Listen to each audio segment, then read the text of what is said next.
सांसद जी, एक युवक साहिल था जो 20 जुलाई को प्रोटेस्ट में गया हुआ था, उसको छर्रे लगे थे, इस तरह की चीजें हुई थी। उसको आज लेकर राहुल गांधी थाने के बाहर पहुंचे और धरना प्रदर्शन शुरू कर दिया। क्या सबसे पहली प्रतिक्रिया उसकी? देखिए, जो बात पार्लियामेंट में बोली गई और गलत बयानी पार्लियामेंट में सरकार ने की कि गन नहीं चलाई गई, तो बेनकाब हो गया। उस बच्चे की आंख में भी छर्रे, एम्स में एडमिट रहा, उसके अभी 3 छर्रे यहां भी मौजूद हैं। तो राहुल जी लेकर के गए, नेता प्रतिपक्ष को दिल्ली के अंदर जाकर के एफआईआर कराने के लिए 8 घंटे बैठना पड़ा। तो आप देश में न्याय व्यवस्था देख लीजिए कैसे चल रही होगी।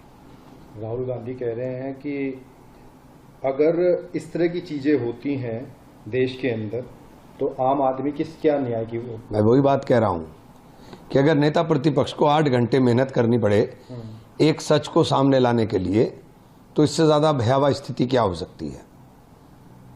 नौजवानों के ऊपर जुल्म हो रहा है, उनके भविष्य के साथ खिलवाड़ हो रहा है, और न्याय मांगने जाते हैं तो न्याय नहीं मिलता, लाठी मिलती है, गोली मिलती है।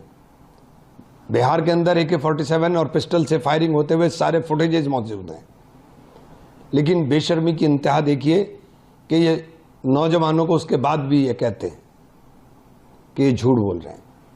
अभी एफआईआर दर्ज हो गई है। एफआईआर दर्ज होने के बाद में राहुल गांधी कह रहे हैं कि जिस देश के अंदर महिलाओं के साथ बलात्कार होता हो, बच्चे कितने सारे हत्या हो जाती हो, आप सोच के देखिए कि गोली मार दी जाती है और एफआईआर दर्ज करने के लिए अमित शाह जी की कॉल का इंतजार होता है। उसके बाद 8 घंटे बाद एफआईआर दर्ज होती है। देखिए, वहां राहुल जी बैठे थे और राहुल जी के बैठने के बाद अगर ये एफआईआर हो रही है तो आप अंदाजा लगा लीजिए।